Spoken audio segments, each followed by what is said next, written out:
You're watching The Whole Living Show on Trajectory TV. Operate out of your dreams and your vision and not other people's expectation. Having breast cancer wasn't my choice, but the decision to live healthy so that I could stand before you here today, that's choice. You can choose this very moment to change your life from every perspective. Tracy Randolph was our speaker. She came back because so many people liked her first presentation. I was one of those people that joined her fitness group, and it made me a better leader. I grew up in a community, but they had limiting beliefs on what a little black girl could do. Everything that you do in this life is a choice. I choose to live healthy. I choose to change my mindset. I choose to be everything that I dreamed of because I choose faith and I choose me. Live healthy, be everything that you can be today. Choose yourself.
Hello, everyone. Welcome back to The Whole Living Show.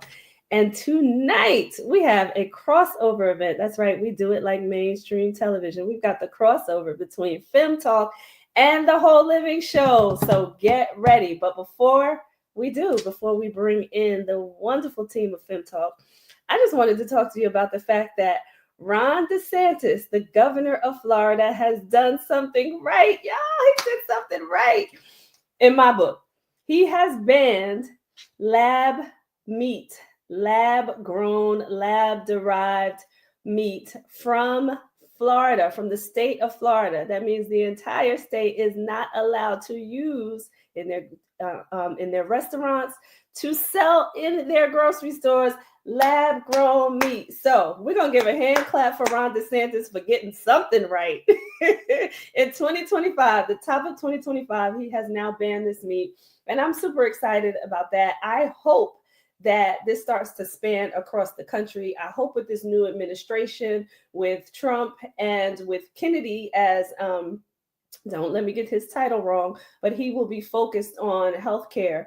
I hope that they start banning some of the things that are in our food or how our food is made that is killing Americans, right? That is making us sick, that is contributing to all of the illness and the necessity for healthcare and medicine, and stop promoting all of these bad ingredients, right? We know at the end of 2024, as I reported last week, they banned red dye number 3 from all the food products. The FDA has banned that. So now Ron DeSantis is doing this in Florida. I hope that this is going to be a trend. I hope that they start to do this. I hope that they start focusing on, farming and just wellness for people and real whole food. So more to come on that. I always report it here because I love when things like this happen. So I'm really proud of him for doing that.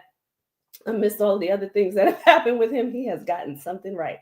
All right, so we are going to bring in the wonderful team of Fem Talk. We are talking about championing your health. We started off last night with Fem Talk, and we're going to continue that conversation right here. So let's do it. We've got Nick Simmons. Hello. Now, most of you don't really see Nick Simmons on Fem Talk because he's usually behind the scenes, making sure that we get everything right. He's the one who keeps us in line.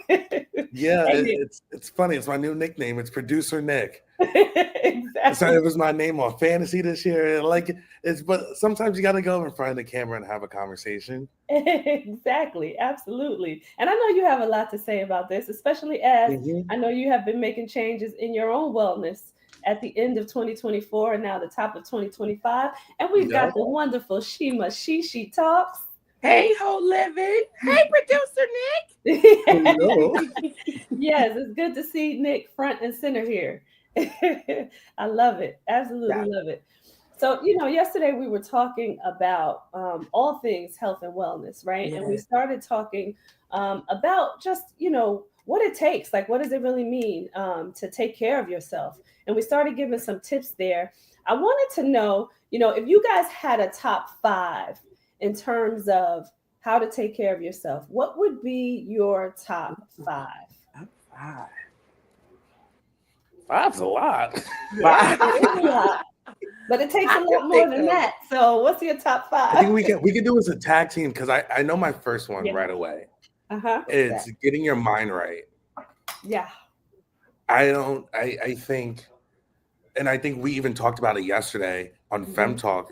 When the ladies were talking, we talked about culture and society and what you grew up in and all these impacts of it. And it messes up how you think things through. Yeah. So making that first step in your mind and getting that clarity and that understanding of how you want to live and where you want to live is my first step.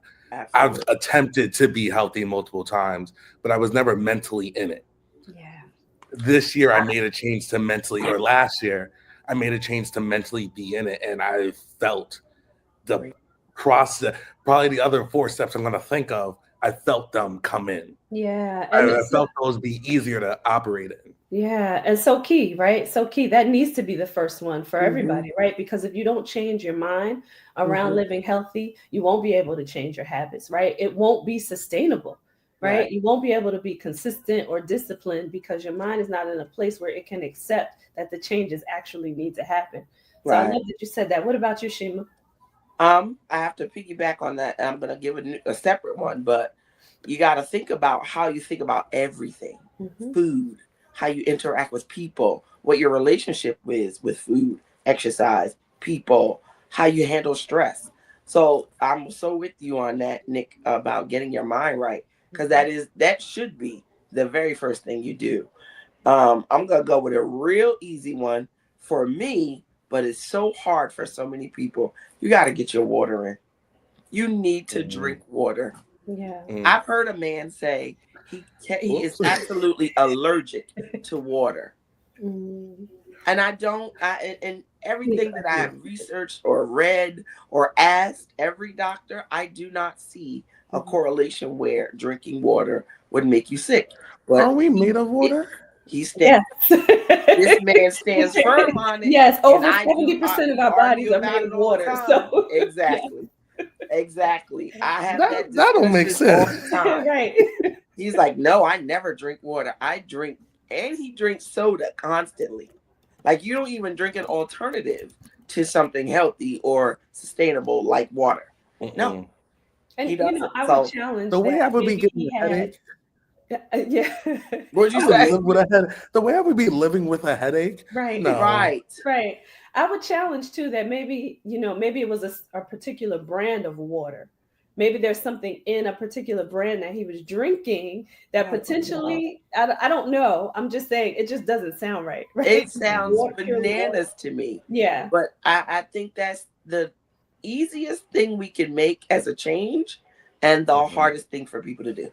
Listen, there was a report out though, so not far-fetched though, right? For him maybe to say that only because it could be something in the bottles. It's probably not the water itself. It could be something in the bottles. They've been reporting now about the plastic bottles and how the plastic seeps into the water and how it's harmful for our bodies. And so now we have to consider, and most water is packaged in a plastic bottle. Right? And I think about if he's getting it from the faucet, and is there fluoride or chlorophyll or any of those things. So what is where are you getting where's the source? Where is the source? Exactly. Absolutely. But barring anybody who's allergic to water, drink it. Right. Get your water. Keep it by your side. I've got my wonderful Contigo cup here, and it always has water in it. You said it. I looked around. I go, I have Right. no bottle next to me. Mm-hmm. I don't even know the last time I had some water today. During I think the I was break, at make work. sure you go get your water. I'm gonna get it. Y'all gonna see me drink some water today. Right. Absolutely. Well, I'm gonna name another one. Okay. Only because this is definitely where I lack when it comes to my health and wellness. And even as a health coach, there are areas in my health and wellness where I lack, and that is sleep. Sleep is super, super essential also for helping to refresh your body, to restore your body, for your organs to get the rest that it needs, right? For them to be able to operate for you the next day, right? And there is a way for you to sleep, right? There's that circadian rhythm, if you've never heard of it, right? It's our correlation with the moon and the earth and how we're supposed to go to bed. But sleep is definitely one of those things that I definitely in 2025 need to improve upon. I'm with you. Yeah, it's a hard one because when you think about your mind and getting your mind right, that's part of getting your mind right too. When you can shut this down, you can shut this beautiful organ down in order to be able to rest. That's the hard part. Yeah. See, no, I value my sleep too much. That's one I prioritize. And the older I'm getting, the more I value it. So the other day, I knew it was the weekend. I factored in a nap in the middle of my day just because. But I make this joke. I like to be in bed before 10 o'clock now. And if I don't get my full 8 hours of sleep, I'm cranky. I know it. I need 8 hours no matter what. I can't get it. I know me either. I think I'm still a child. I fight it. I'm on the side of the bed, nodding out like, okay, put the book down, put the computer away, go to bed. One thing that helped me, and I do share this with everyone, is on your iPhone, if you have one, set up the sleep setting on your phone. Because what it does for me, and I play around with the settings, my phone dims, so the brightness automatically goes down, and 45 minutes before my bedtime. And that my bedtime is set to give me 8.5 hours of sleep every night. Wow. So 45 minutes before that time, my phone turns off, notifications are automatically silenced. I put on dark mode so my phone's not as bright. And so I start limiting the things that keep me up. And it's it kind of forces me I really don't want to be on my phone. I don't like dark mode. So when it's dark, I'm I really don't want to be on it. So it's helping encouraging my mind. It's like playing a game, like a little placebo effect. Your phone's on sleep. You need to start getting ready. My phone tells me it's almost time for you to wind down and get ready for bed. And so I start the process. Okay, let me actually wind down. Yeah, I love that. And I haven't done that with the phone, even though the phone is not my curse. I don't really spend a whole lot of time on my phone, nor do I have to before I go to bed. But I like the fact that it'll just trigger something else, right? To say, it's time to go to bed. So I love that you did that. I probably need to do that for the television too. Because I put sleep timers on my TVs. Yeah. Sometimes I have it on to go to sleep, but I make sure, it's only 30 minutes because I'm going to be asleep before the TV turns off. I know it.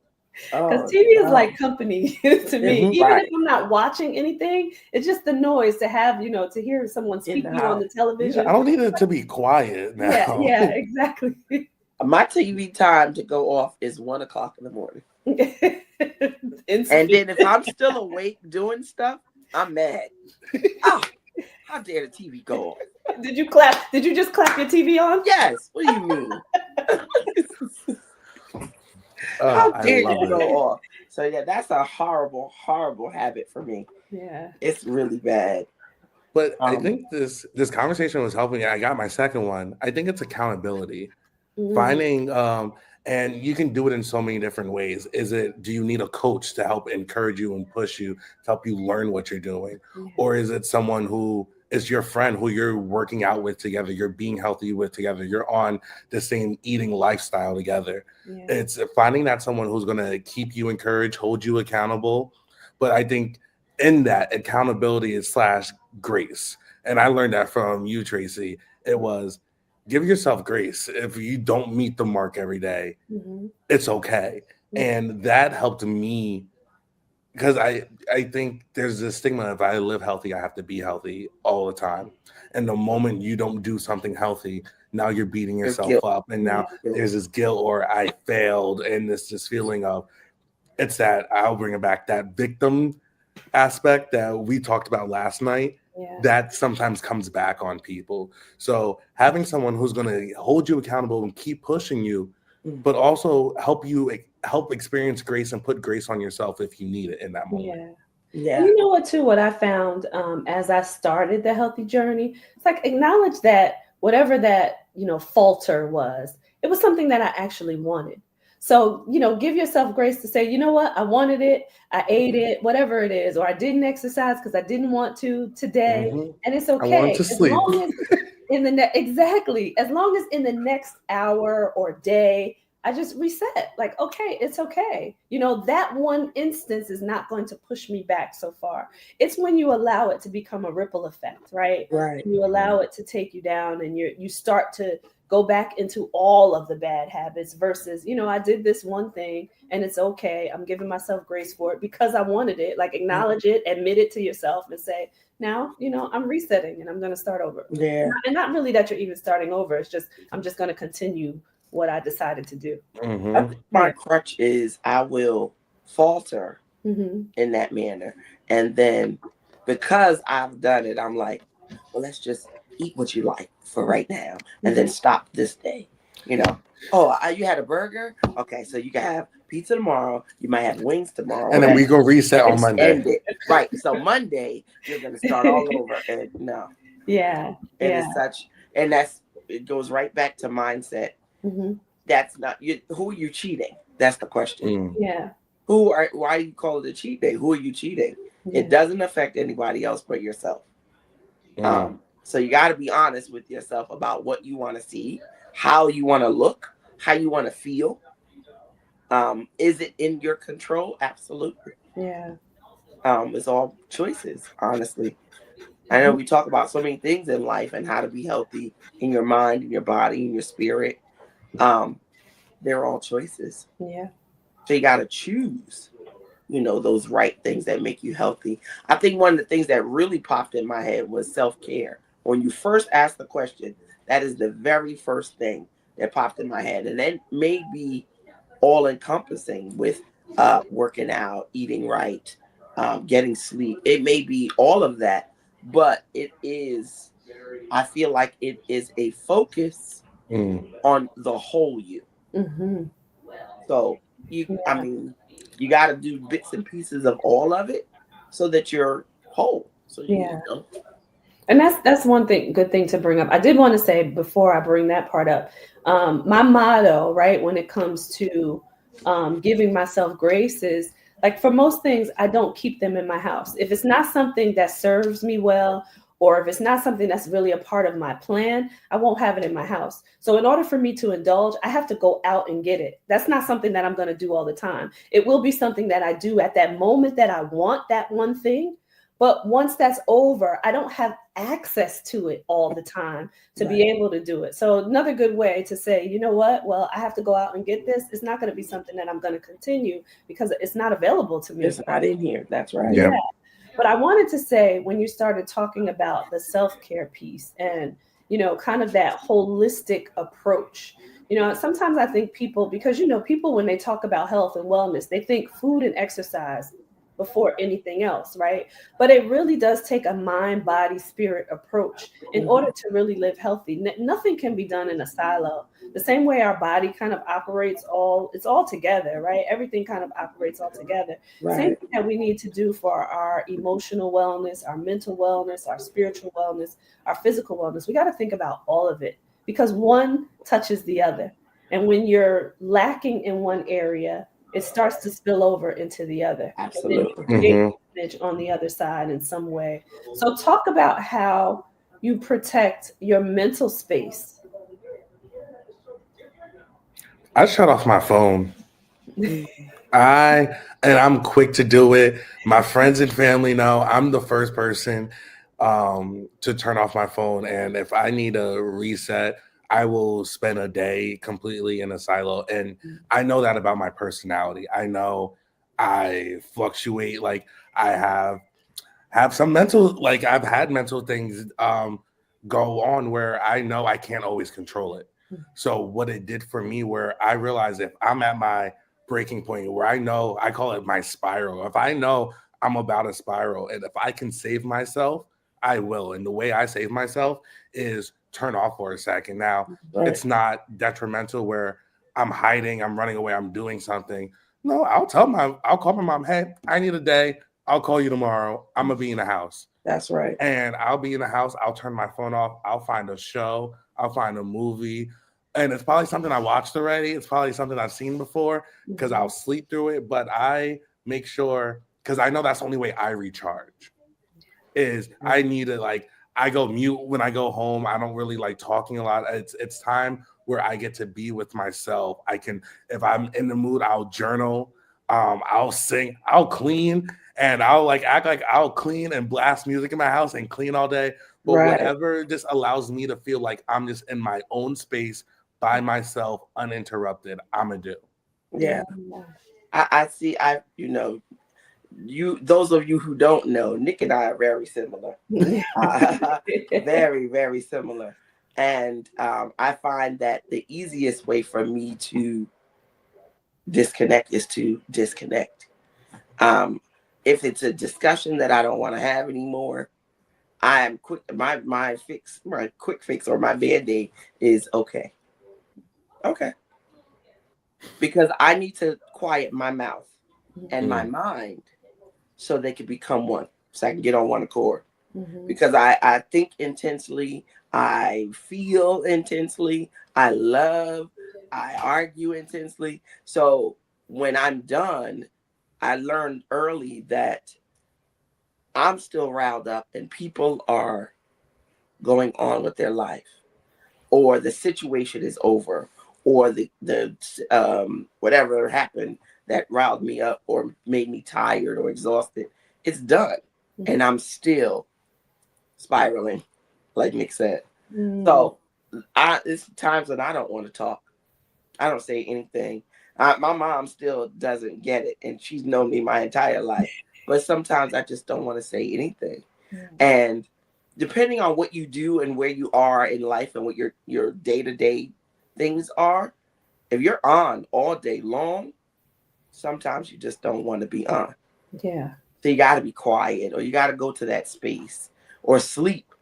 When I really feel like the day is really going in, and I need a reset, and my bestie will tell you the reset for me most of the time is, okay, I'm going to sleep. See if I can do this better tomorrow. Today wasn't I love going it. the Yeah. way I wanted. So if I go to sleep and I wake up rejuvenated, I'm going to come with a different mindset. Yeah. And this goes back to what we were talking about yesterday too, right? This is a part of knowing yourself and knowing how you operate and knowing what you need, right? And you have to be able to create what people like to say boundaries, right? You have to be able to create those boundaries. The one thing that I'm really good at is, like what you mentioned, is I am that person that can move on. Because here's the thing, right? I know that I'm going to operate with the best of intentions. So if you don't understand that, and we've had a conversation, and it doesn't, any situation, right? It could be relationships, it could be work, whatever that is. Once I've communicated truthfully, authentically, right? Then it's like I can do this because I know that my intentions were always good. So I'm really good at creating boundaries, right? And being able to know, and then being able to move on from it. And I'm still always going to go back to that person with the utmost respect and love and kindness, right? Because to me, unless you killed somebody, you did something really detrimental, it's not really that serious, right? It really isn't. But I love that you guys create space for yourself where you unwind and you just untapped, right? And say, you know what? Nobody has exposure to me right now because this is what I need. But like it's so tied into the first part of where we talked about like getting your mind right, because you have to know yourself to be able to set those. Like for me, it is a boundary. It is if I need to be left alone, and if I explain it to you, I need a moment. I need a moment. Like me and my mom had this running joke for a while. My biggest thing is, don't start my day off without saying good morning. Mhm. Like, do not walk into a room, call me first thing in the morning, don't send me a text, and not start with a good morning. Mhm. Don't just start telling me because I'm not going to respond well. You didn't figure out. We need to see each other on the right place. Right. Yeah. And if we're not there, we need to reset before you do that. Yeah. And then my roommate did that one time about rent. Text me first thing in the morning, asking for money. Don't you ever in your life text me about money. I lost my mind that day. And I explained it after. It's like, I know who I am. I want to. If this is supposed to be a safe place, no matter what it is, if you need support, you need help, or we just want to conversate, let's start a conversation. Let's do it right. But understanding who you are is going to benefit you in the long run. Yeah. And all these, you can't do anything. Yeah. You can't be healthy. Right. Like, and I think we say healthy and we're thinking off rip food and like physically. Mm-hmm. When I started my journey of being healthy, one of the first things that, I was eating different and everything, but the clarity I had in my mind immediately after I made that switch was different. The spiritual connection I had with God and what I believe in my relationship, I felt that strengthen immediately because all these work in tandem of each other. Mm-hmm. And people forget that. And that's why people could be in the gym every day, but they're still upset. You're still depressed. You're still struggling. You're dealing with all these ailments still because there's another probably area where you're really unhealthy. Yeah, you may be eating right, and you may be in the gym, but spiritually you're not healthy. Mentally, you're not healthy. And that is going to socially, you're not healthy. That's another one that gets people. And if that happens and you don't have the capacity to take a second and think about it, you're going to struggle in that. Yeah. Right. And I think what people miss too, and this is going back to the very first one always, right? The mindset. I think what people really miss too is the power. Shima was talking about choice, but the power is here. It's internal. So your power to make those changes in all those areas that Nick just mentioned, it's all within you. You have the power to do that, and nobody else can do it for you. So once you really start to tap into that, then you realize, okay, I can live a healthy lifestyle in all these areas of my being, right? I'm going to say it that way, in all these areas of my being, because I know that the power rests with me and not anybody else. So I wanted to ask you guys, we're going to take a quick commercial break, but think about this over the course of the break. I want you to think about, what are you consuming? And I want you to define what consuming means for you too, but what are you consuming and how is it impacting your health? We're going to take we're going to take a quick commercial break, everybody. Don't go anywhere. Stay right here and we'll be right back.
And we are back, and this is the crossover event with the team of FemTalk. So we're going to bring them back in. We've got Nick Simmons, producer Nick. And hello. Shima Shishi Talks. Crossover. Hello. Before we broke, we're talking again tonight about championing your health. And before we broke, I asked the question of, what are you consuming and how is it impacting your health? I'm gonna go with the non-obvious Yeah. because I know what I'm consuming that's not helping my health right now. Y'all know because y'all see it happening. So with I guess the things the intangible. I think I am consuming thoughts that are kind of deterring the healthy choices that I've established lately, I'll say. And for me right now, that is probably just a whole lot of, I don't want to say back talk, but it's just those voices that you hear when you're by yourself. You got Louis on your shoulder? It's Louis. I ain't want to say Louis because Louis is your guy. He is my guy. So I have to give Nick a little summary of Louis. So Louis from Taxi, the TV show Taxi, you know how very negative he was. So that's what I call my little altar. Louis on my shoulder. He's my dad. Little someone on your shoulder. He's the little devil on my shoulder. That's Louis. Right. Taxi. In your ear, saying all kind of stuff.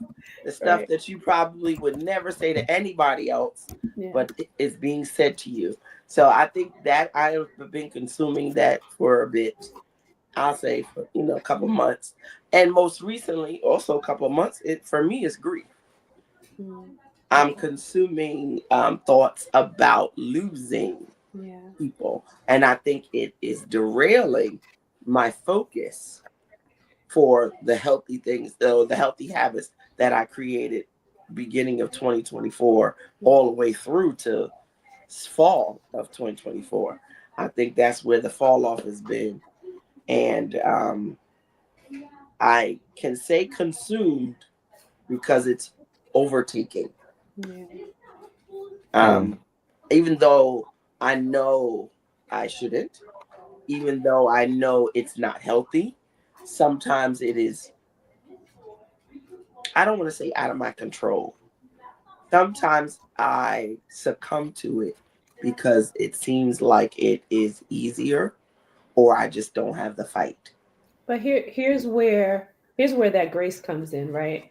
Very, very serious, right? Because it's grief, right? And it can be consuming, right? So that's where you have to give yourself grace, and you have to start taking little chunks in your wellness, right? And that starts with, protecting your emotional being first, right? You got to give yourself grace through that period, because it's hard and it hurts, and you just have to recognize it for what it really is, and not beat yourself up over, oh, I couldn't, and I know you said out of control, but sometimes it feels that way, even though it isn't technically, but it feels that way. And it's, grief is a part of a feeling, and it's emotions, but it's over a loss, right? And it hurts so much. So you have to give yourself grace through that period, and you start taking little steps. Just take the little steps, and one thing that I tell people all the time when I coach people is you have to celebrate the wins. I was even talking to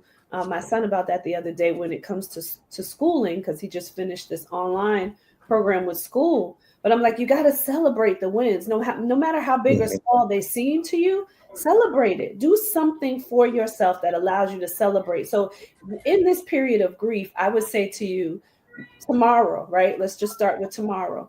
Do something in the small pieces, right? Whatever that is for you, be it something physical, something emotional, something mental, right? Do something for yourself tomorrow that promotes health while you are going through the grief, right? But then celebrate it, and celebrate it with something that is meaningful to you. I like to celebrate with music because I love music, right? Music. So do something, right, that allows you to feel good and celebrate yourself for just that one win. I have to say that, we know those things. Like I said, you do know them. Sometimes you just falter when it comes to reminding yourself or giving yourself the affirmations that you should. But one of the things that I have to say, my niece said to me during that time of grief when I lost my dog, she said, Auntie, maybe you should go walk in the morning anyway. Because I woke up thinking, I gotta walk my dog, and of course there wasn't a reason to. She's like, maybe you should go anyway. And I was like, okay, Wow. I just needed that. Yeah. And I know that. See, that's the thing Yeah. about these healthy habits or habits, period. We Yeah. know them, a lot of them. It's the application part of it. Mhm. But that's the accountability and That's support the that Nick was talking about earlier, right? You just needed somebody to say to that hear to it. you. Yeah. Yeah. Yeah. Absolutely. What about you, Nick?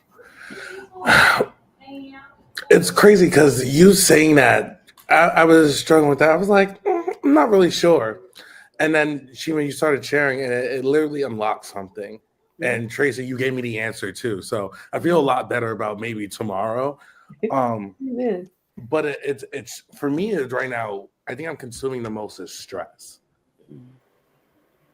And right now I'm in a position at work where a lot of people and things are coming to me. And today I literally left work because I was about to explode. Mhm. And I knew I was getting over stressed out.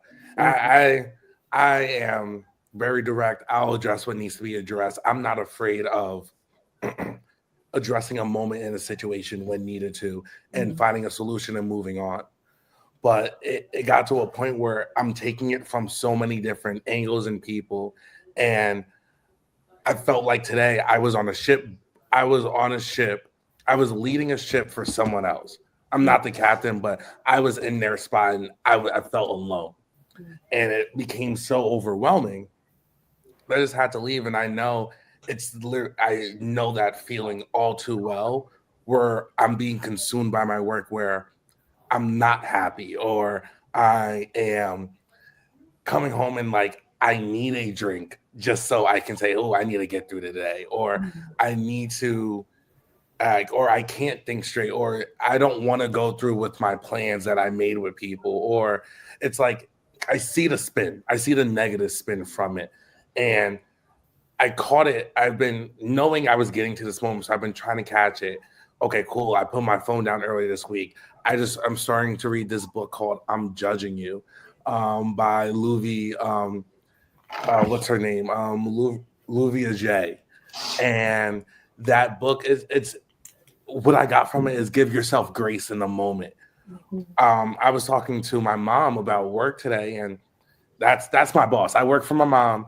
So, and I'm leading this project, but she comes always is there as that support. And she came in and she goes, see, and you're right. They are attacking you a little bit, but we're going to handle this right now. So there was a meeting I was supposed to be on that. She was like, I think you're going to take the night off and I'm going to handle that for you because you're right. And that goes back to the accountability, because I was able to share with someone and she was like, well, no, I got you. You are doing work. You shouldn't be taking in all of this.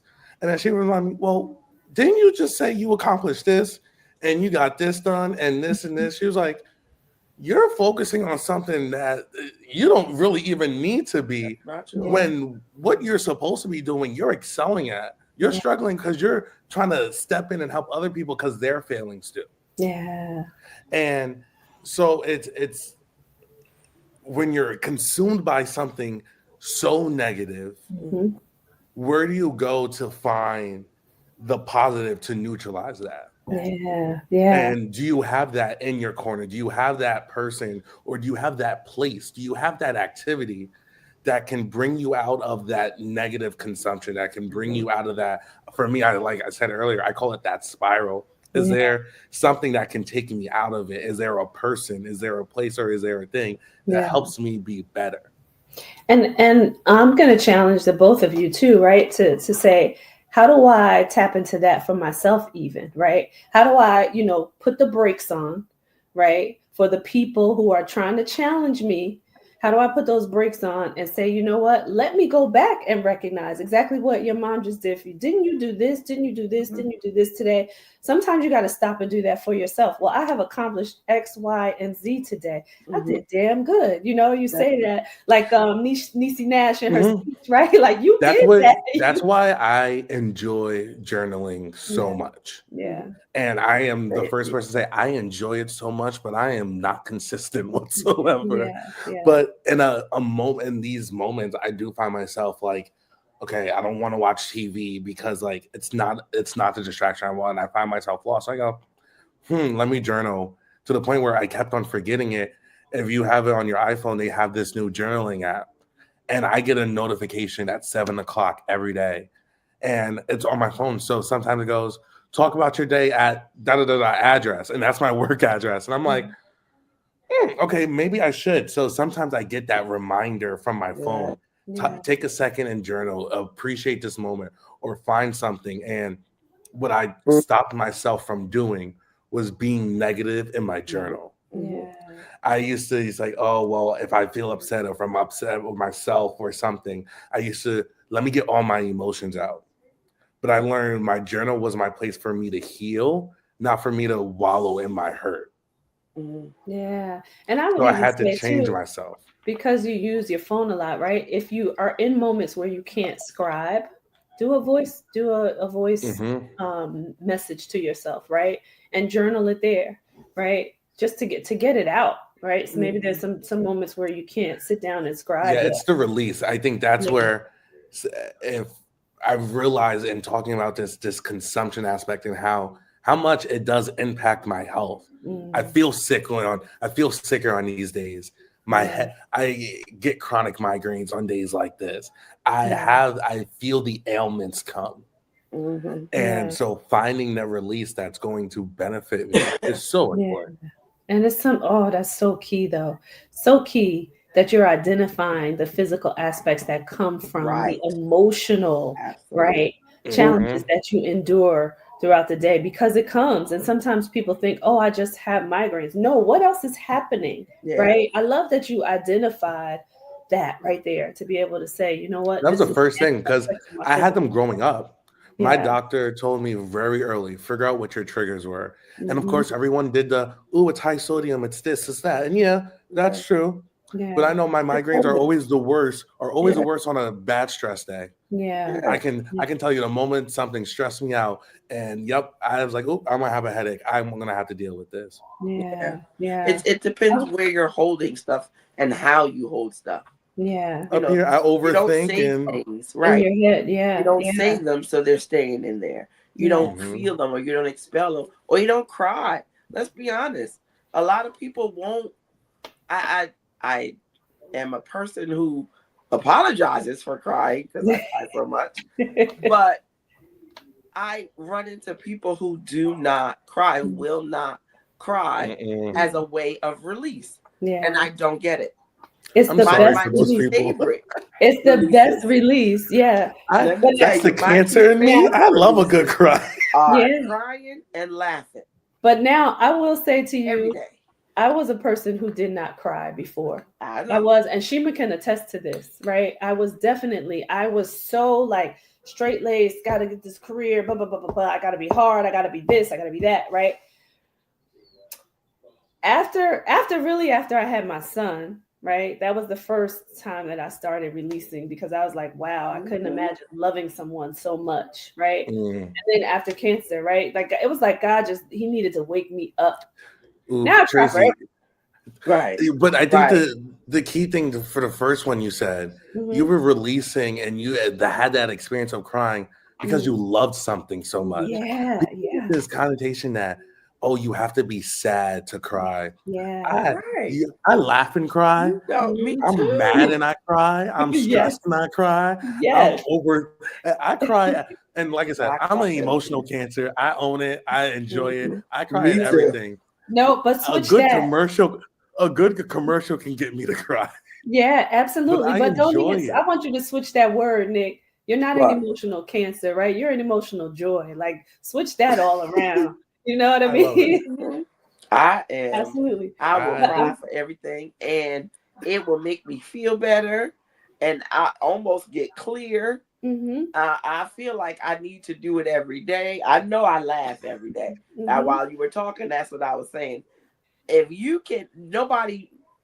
not a person who laughs daily, you have no idea what it heals in your body. Yeah. I and scientifically, this is scientifically proven too. It's not just, hearsay, right? This is not And I'm just not talk. talking about cute little. That's It's the isn't that's it cute. endorphins? Like there's a It's the medical endorphins. Yeah, you a chemical release. response does. literally happens in Yes. your body. Does. Absolutely It's does. the chemical orgasm. Yeah. I want to get real. Yeah. That's exactly what it is. It is. It's a And I want to flip chemical this. orgasm. I want to flip this on its head a bit because you two both mentioned things that were challenging.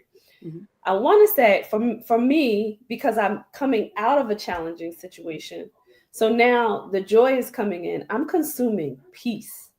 Mhm. Like so much peace now. And in a place where I was in a place where I didn't necessarily at first realize that this thing was stripping me of my peace, Mhm. right? Mm. And I was going through it, right? Because sometimes when you're taught to be tough, right? And I'm putting on my quotes, when you're taught to be tough, you don't really necessarily realize when things are trying to strip you of Right. certain things Yep. until you get further along, and then you're like, wait a minute, Right. this is robbing me. So now I'm in this period of peace, intentionally consuming Right. in this period, right? So I wanted to flip that on its head a little bit because I want you guys to think about in these moments where you're being challenged with the grief and the stress, how can you turn that on its head? And easier said than done, of course, right? Because like I said, I'm coming out of a period of, but how do you change that around to start to consume something that kind of flips the switch for you emotionally, mentally, physically? I know what it is for me. I know what I'll say I know what the next phase is because I've been praying on it and I've been thinking heavy about it. So I know the next thing I want to be consumed by is love.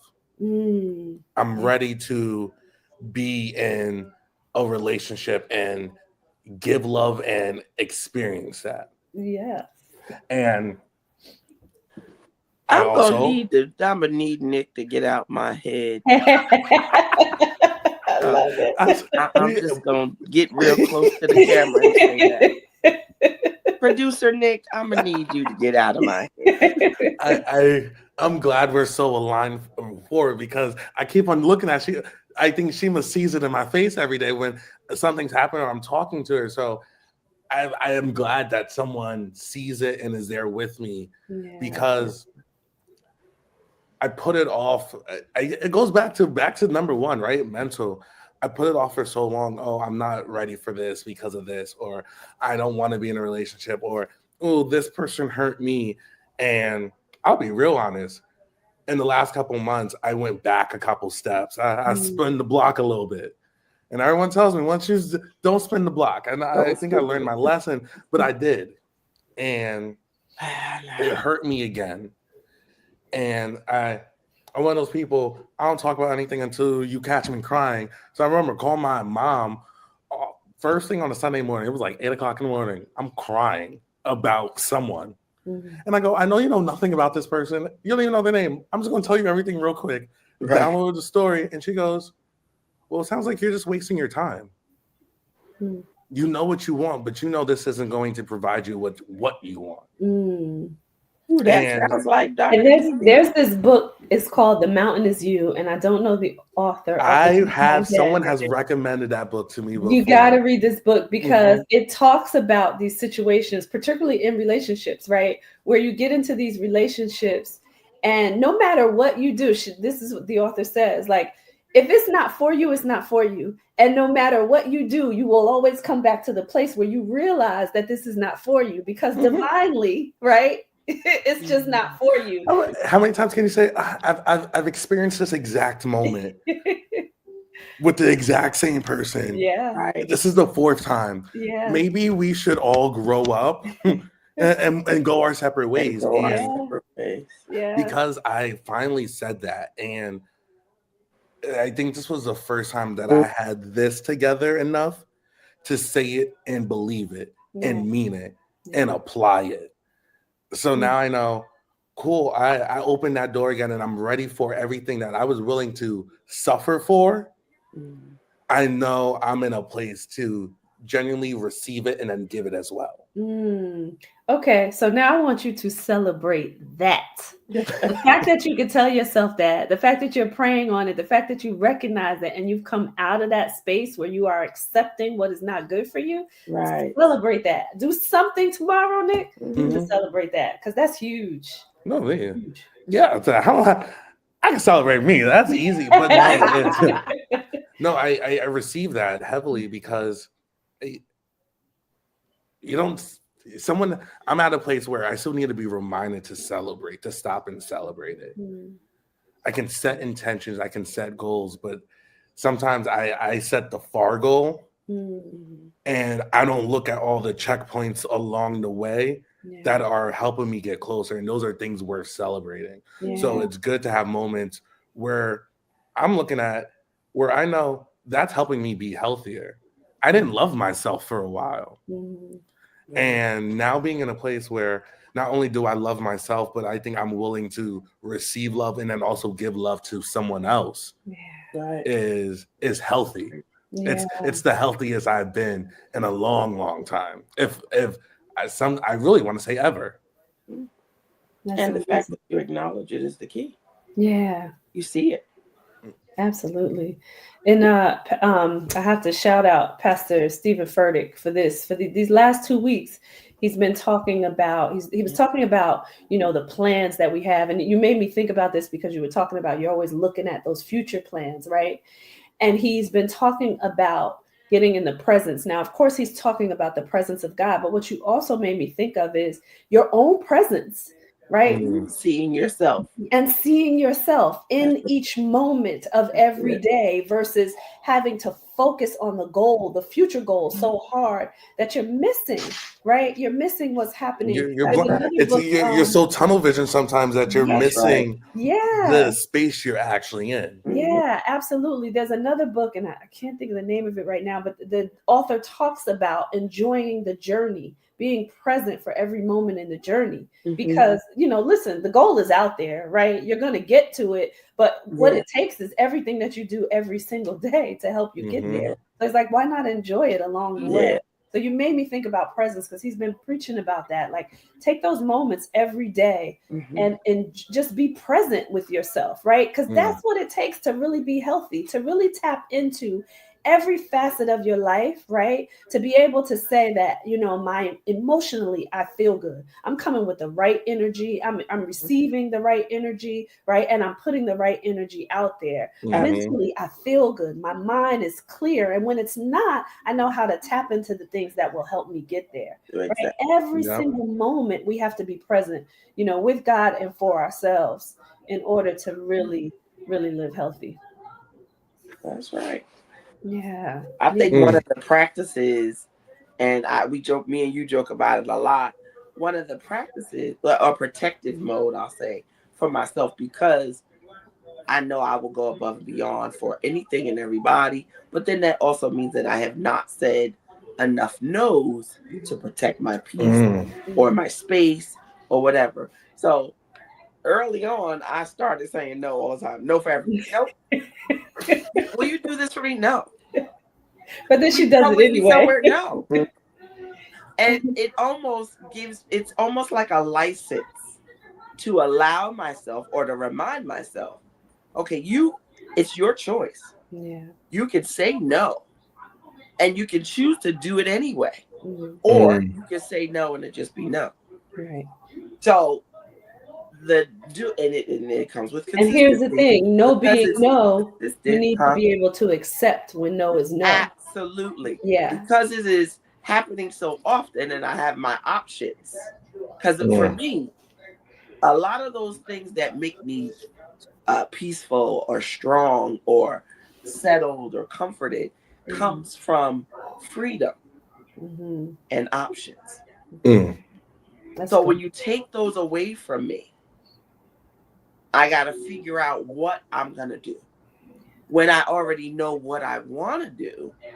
But now I've been robbed of the option or been robbed of the choice. So here's the thing. We're going to flip that on its head, too, because nobody can really rob you of the choice to do anything. Well, no. If I Well, I'm not saying they got to rob me of the choice, but I know I'm gonna have to refute that because depending on the situation, there may not be. I could choose not to do anything, but if my choice is to be involved and to do something in it, and you have changed the parameters where I can't, my other choice is not to be in it, but that's not really what I want. If I really want to do it, if I really want to work for this company, if I really want to work on this project, and you've created a situation where I can't, I'm going to have to be an adult because that's how we've grown and say, well, I can't do everything. Everything doesn't go my way. It does not mean it was my choice or that I wanted it. Yeah. So, but then in those instances, and we have to close out the show, but in those instances, I would challenge you to say, okay, how do I create this for myself? Or how do I'm going to say it this way, infiltrate, right? Or recreate the option. Right? Exactly. Yeah. Infiltrate or recreate, right? But listen, everyone, you have heard it here. We were talking about championing your health. And you heard the aspects that we were talking about doesn't fit the norm of what you think about when you think about health and wellness. It's more than a weight and a dumbbell. Absolutely. It is not just the physical. So we want to make sure that you are tuning in both to Fem Talk on Tuesday evenings at 8:30 p.m. on Facebook, on YouTube, and on E360 TV Network under Trajectory TV. And right here on The Whole Living Show at 7 p.m. Eastern Standard Time on Wednesday evenings, all on those same channels. You can find us there. Tune in. We will see you next week. And as always, we love you out there. Take care. Thank you.